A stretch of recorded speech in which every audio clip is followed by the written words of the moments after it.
Ça va commencer. Dépêche-toi.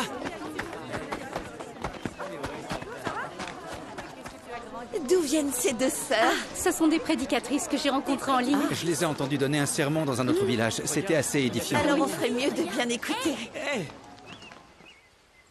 Les êtres humains que Dieu a créés au début étaient sans péché. Après avoir été séduits par Satan, ils ont commencé à s'éloigner de Dieu. Satan les a corrompus. Ils ont peu à peu vécu dans le péché, devenant les esclaves de Satan. C'est pourquoi, afin de les sauver de l'emprise de Satan, après que Dieu les a conduits hors d'Égypte, il a promulgué des lois pour eux. Telles que « Tu n'auras pas d'autre Dieu devant ma face. Tu ne te feras point d'image taillée.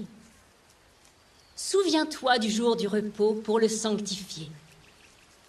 Honore ton père et ta mère. Tu ne tueras point. Tu ne commettras point d'adultère. Tu ne déroberas point. Tu ne porteras point de faux témoignages contre ton prochain.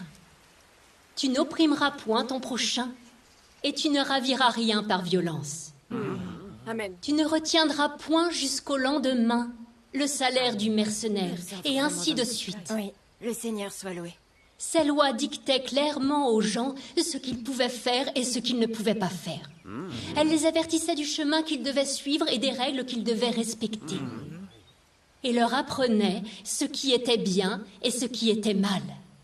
Aussi, en promulguant ces lois, Dieu leur a clairement indiqué ce qu'était le péché et quelles actions étaient pécheresses. Grâce à ces lois faisant office de standard de mesure, le comportement des gens était ainsi maîtrisé et régulé au maximum. Les gens n'étaient plus barbares et ignorants comme ils l'avaient été dans le passé.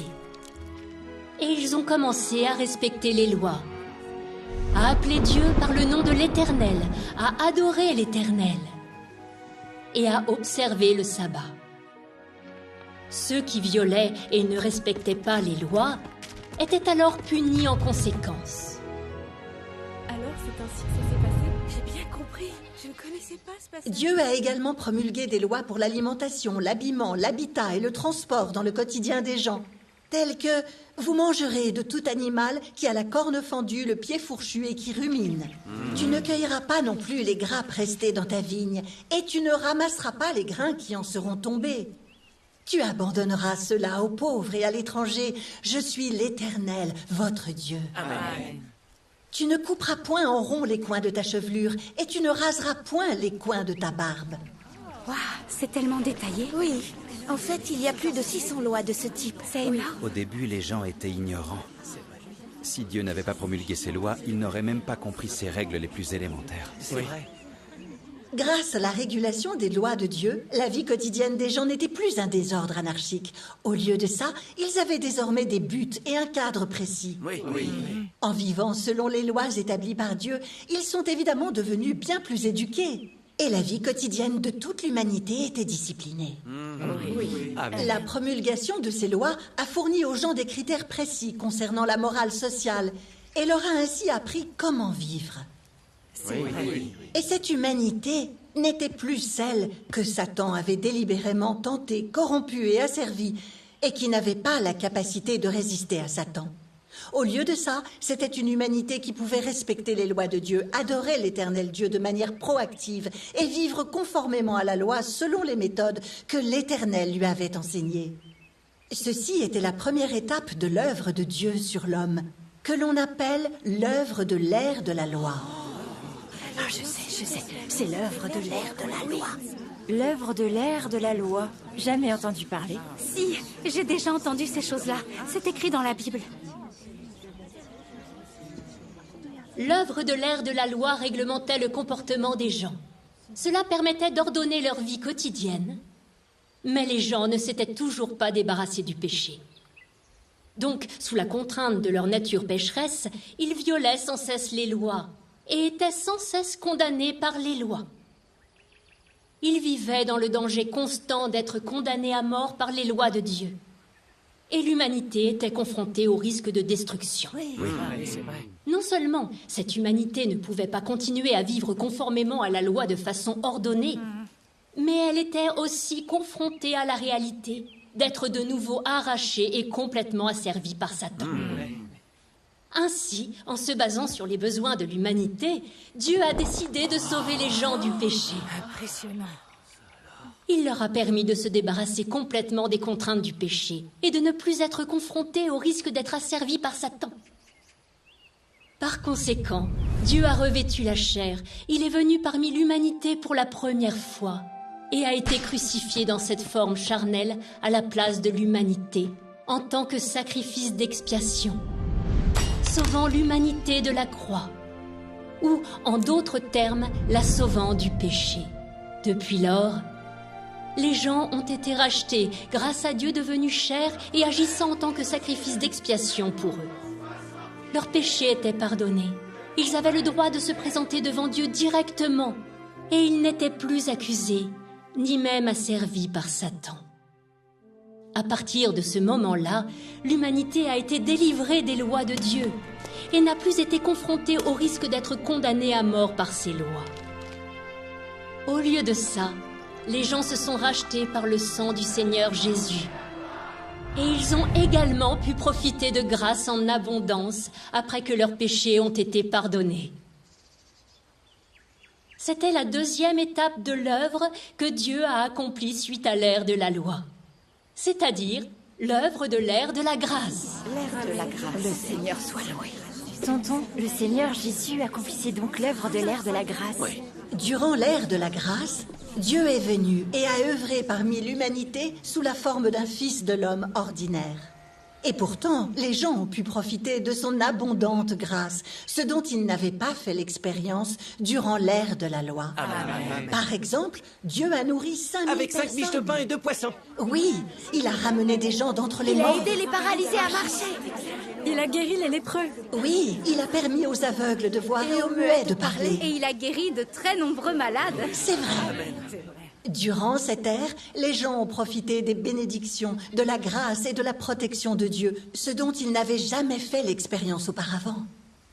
Et grâce au sang du Seigneur Jésus, les gens n'étaient plus liés, ni même accusés à cause de leurs péchés. Ainsi, grâce à la rédemption de Dieu, les gens ont eu le droit de se présenter devant lui, de le rencontrer en personne, de prier Dieu et de faire appel à lui. Ils n'ont plus eu besoin que les autres leur servent d'intermédiaire. La relation entre Dieu et l'homme s'est faite plus proche. Et ses péchés n'ont plus été un obstacle à sa proximité à Dieu. Avec le sang et la grâce du Seigneur Jésus, les gens ont totalement eu le droit de se présenter devant Dieu. Leur relation s'est améliorée encore davantage. Amen. Le Seigneur soit loué. Le Seigneur nous aime. Son amour est si grand. C'est vrai, nous sommes tellement bénis. Le Seigneur soit loué. Bien que le Seigneur Jésus ait été crucifié en tant que sacrifice d'expiation pour l'homme, rachetant ainsi l'homme, celui-ci ne s'est pas débarrassé de sa nature pécheresse. Les gens vivaient toujours dans les liens du péché. Ils pouvaient toujours résister à Dieu et se rebeller contre lui. C'est exactement ça. Aussi, bien qu'ils aient profité de beaucoup de grâce de Dieu et que leurs péchés aient été pardonnés, les gens ne savaient toujours pas comment craindre Dieu et s'éloigner du mal ou suivre son chemin. Ils avaient beau être pieux, patients et aimants en apparence, leurs racines et leur essence consistant à résister à Dieu restaient totalement inchangées. Ils manquaient de chemin et de capacité à se débarrasser des péchés. Oui, Ils vivaient simplement dans un cercle vicieux dans lequel ils péchaient le jour et confessaient leurs péchés la nuit, sans chemin à suivre. C'est vraiment ainsi que ça se passait. Oui. Et il y a encore pire. Ils savaient ce qu'était le péché, ce que signifiait résister à Dieu et se rebeller contre lui. Mais ils ne pouvaient s'en empêcher. Ils vivaient toujours ainsi et ils en souffraient atrocement. C'était leur nature pécheresse qui était à l'origine de ces problèmes.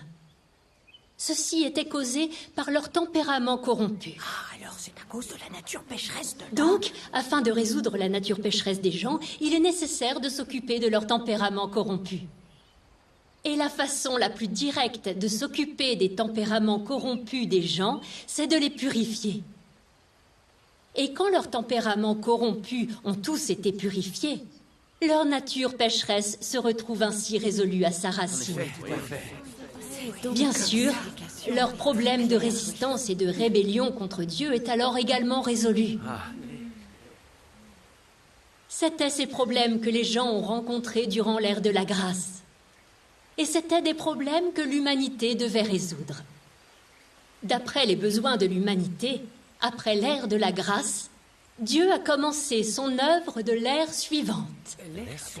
L'ère suivante? Puisque l'œuvre de cette ère est censée résoudre la nature pécheresse de l'homme et purifier les tempéraments corrompus des gens, l'humanité a donc besoin que Dieu réalise une étape supplémentaire de l'œuvre. Cette étape ne concerne plus la promulgation de lois, ni le don d'abondante grâce aux gens. Il s'agit de l'œuvre de châtiment et de jugement. Et seule cette œuvre de jugement et de châtiment peut débarrasser l'homme de sa nature pécheresse et résoudre les tempéraments corrompus des gens. Et aussi résoudre à la racine le problème d'asservissement des gens par Satan après s'être soumis à sa tentation à cause de leur ignorance. Seule cette œuvre peut totalement gagner l'humanité et ainsi finir le plan de gestion de Dieu qui s'étend sur 6000 ans. L'ère à laquelle cette œuvre est faite s'appelle l'ère du règne. Alors il y a aussi une ère du règne. Ça veut dire que l'œuvre de Dieu progresse. Il semble possible de se débarrasser du péché. Oui. Cette ère est une étape de l'œuvre qui fait suite à l'ère de la loi et l'ère de la grâce. Ainsi, l'humanité n'a pas besoin de nombreuses lois ni de grâce en abondance, mais de diverses vérités qui viennent de Dieu. Ces vérités comprennent des vérités sur la révélation et la connaissance de l'essence des tempéraments corrompus de l'homme, sur la façon dont les gens se soumettent à Dieu, sur la façon dont les gens adorent Dieu, sur la façon de devenir un être créé convenable, sur la façon de s'éloigner du mal, sur la façon d'emprunter le bon chemin dans la vie, ainsi de suite. La parole apparaît dans la chair est un livre qui contient toutes les vérités exprimées par Dieu durant l'ère du règne afin de sauver l'homme des tempéraments corrompus. Les paroles de Dieu sont abondantes. Elles sont la vérité. Elles peuvent devenir la vie d'une personne et peuvent guider les gens vers le bon chemin. Ce livre est vraiment épais. C'est le volume 1. Il y en a un deuxième? Sûrement. Combien de volumes y a-t-il? Je crois qu'il y en a 6. Bien entendu, à travers ce livre, Dieu s'adresse à l'humanité de diverses manières. Parfois, il adopte la position de l'humanité. Et parfois, il adopte la position divine. Et à d'autres moments, il parle du point de vue d'un tiers. Ces paroles comprennent des exhortations, des rappels, des avertissements et des paroles de réconfort. Bien sûr, il y a également des paroles de reproche, de révélation, de châtiment et de jugement, de condamnation, ainsi de suite. Qu'importe la manière que Dieu utilise pour parler à l'homme, il apporte la vérité, il apporte le chemin et il apporte la vie à l'homme par ses propres moyens. Amen. Toutes ces paroles que Dieu exprime aujourd'hui dans ce livre accomplissent les paroles du Seigneur Jésus. Je suis le chemin, la vérité et la vie. Et personne ne peut aller au Père autrement que par moi. Amen. Elles accomplissent aussi la prophétie de l'Apocalypse et que celui qui a soif vienne, que celui qui veut prenne de l'eau de la vie gratuitement. Amen.